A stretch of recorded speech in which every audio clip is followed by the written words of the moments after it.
Jana msikilizaji pamoja na mtazamaji, kuna kisa ambacho nilikipata. Kwamba kuna mwanamke yuko kwenye ndoa lakini ana watoto 5 na wote sio wa mume wake.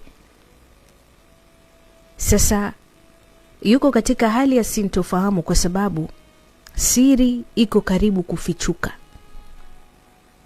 Nikajiuliza, hivi watoto 5 na wote sio wa mume wake na mume wake hajui, yeye anaendelea kulea kana kwamba wale watoto ni wake. So ndio ikaniletea akili ya kwamba hivi ni wanaume wangapi waliopo kwenye ndoa wanalea watoto ambao sio wa kwao. Yaani nikasema hapana, hata kama kugongewa ni constant, lakini lazima nilizungumzie hili. Mwanamume, usipigwe chenga aidha na mwanamke wako na Amina Manyonyo ama mke wako ndani ya nyumba. Sasa mimi nitakupa kodi za wewe kutambua na kujua iwapo mimba ama huyo mtoto ni wa kwako. Sawa?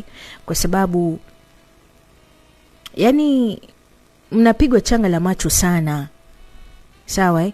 Na inasikitisha sana kuona kwamba mwanamume ama mwanamke amemzidi mume wake kete kwa sababu tu huyo mume hajui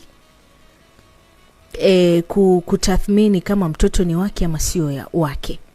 Kitu cha kwanza ambacho unafaa kufanya ili kujua kama hiyo mimba ni yako ama huyo mtoto ni wako ama sio wako, hesabu siku zake. Kwa mfano, kama mtoto itakuwa amezaliwa Januari 2025, rudi nyuma miezi 9 ambapo itakuwa kwenye Aprili hapo 2024. Na siku zake za hatari kwake zilikuwa kwenye tarehe 10 hadi tarehe 17 Aprili mwaka 2024. Sasa ni ukae chini, utafakari, kisha ujiulize ulikuwa naye katika hizo siku au la. Do the math. Kisha ukipata jibu utajua mimba ni ya kwako ama sio ya kwako. Huyo mtoto ni wako ama sio wako. Pili, unafaa kujua, je, kulikuwa na mwanamume mwingine wakati huo ama ulikuwa peke yako? Kama wakati mlikuwa pamoja ama mko pamoja kulikuwa na mwanamume mwingine ambaye unahisi, yani unajua fika kwamba huyu alikuwa naye anashiriki naye tendo la ndoa, basi chansi ya kusingiziwa mimba ni kubwa sana. Jiulize tu, ulipokuwa naye katika mahusiano kulikuwa na ngulusumu nyingine yoyote ambayo ilikuwa inajihusisha katika kuvumbulana naye ama ulikuwa peke yako? Kama ilikuwa unapiga show wewe na mwenzako, basi jua chances za wewe kusingiziwa ujauzito ama mimba ni kubwa sana. Kodi ya 3, msikilizaji. Yani hata kama sio mara zote, lakini mtoto akizaliwa lazima mfanane sura. Sawa? Nimetangulia kusema japo sio mara zote, ila mara nyingi mtoto huwa anafanana sana na baba yake, kuanzia kwenye rangi ya ngozi, kwenye macho, kwenye pua, masikio, hata kucha, vidole. Yani hizo details ndogo ndogo angalia.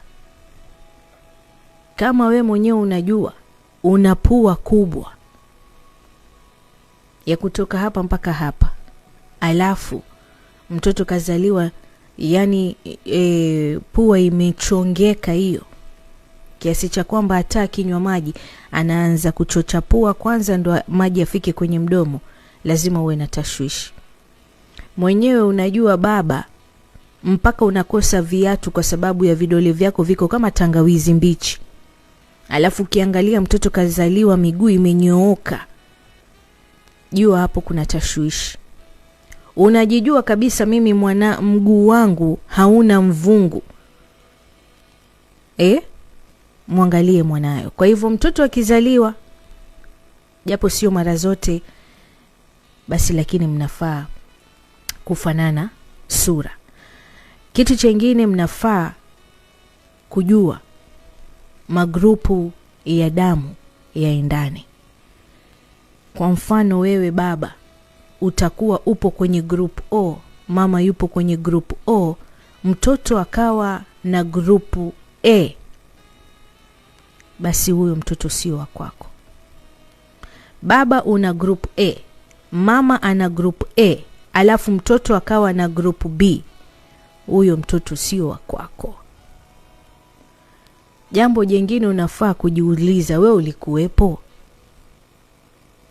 Kama hukuwepo, kwa mfano ulikuwa safarini, manake hapa ndio kuna kipengele. Kama ulikuwa safarini, unafaa pia kujiuliza. Manake unajua unaweza kufanya mathematics na ukajiuliza, hapana, hii siku anayoniambia nilimvumbula, mimi sikuwepo. Labda nilikuwa nimesafiri kikazi, ama labda hata ulikuwa uko hospitalini umelaza mwenyewe unaumwa. Sawa? So majibu unayo. Kaja hapo amekuletea utapeli, jua tu hiyo mimba sio yako. Kitu kingine unafaa kufanya, upime ultrasound mapema. Mwanamke akipima ultrasound katika wiki ya 6 hadi ya 10, unaweza kupata picha ya siku mimba ilipotungwa. Teknolojia. Sawa? Sasa linganisha na siku mlipokutana. Usizidiwe kete ndugu yangu. Sawa? Haya, jambo jingine. Je, umeshtukiziwa ama yani ili jambo la mimba limekurupuka ama wewe ulikuwa unalijua? Nikikupatia taswira. Yani mmekutana mara moja tu. Sawa?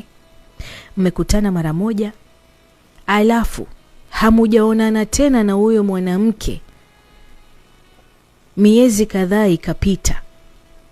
Alafu ghafula anakuja kukuambia ana ujauzito wake. Yani mwanamke ulipita naye siku moja, mkavumbulana, haja kupigia simu, haja kutumia ujumbe mfupi, ghafula binfu baada ya miezi kadhaa anakuja na mimba iko kubwa tu sana. Anakuambia hii mimba ya kwako. Ukimwangalia kwa uzuri, hiyo mimba kama ni chini sana basi ni kwenye miezi 6, 7, 8 hapo. So kushtukiziwa ndio wengi sasa hapa huwa wanapigwa na changa la macho. Kiasi cha kwamba mpaka akumbuke, hivi wewe nishawahi kulala na wewe? Yule mwanamke aanze sasa kukariri, ilikuwa siku fulani, hukumbuki. Yani hapo changanya na za kwako. Sitokuambia kila kitu. Akili ni nywele, kila mtu ana zake. Na kama utakuwa una pesa na una uwezo wa kufanya DNA, basi we pima DNA. Sawa? Na hili linaweza kufanyika wakati wa ujauzito ama baada ya mtoto kuzaliwa. Na DNA, kitu kinaitwa DNA huwa kidanganyi, kwa sababu uhakika huwa ni 99%. Nimeamua kulizungumzia hili kwa sababu hicho kisa kilinisikitisha sana. Nadhani wewe msikilizaji pamoja na mtazamaji uliweza kusikiliza kile kisa ukajua mambo yanakwenda namna gani. Na mambo ni mengi huku nje, watu wanazidiana kete ili mradi watu waishi mijini. Lakini je, ni sawa?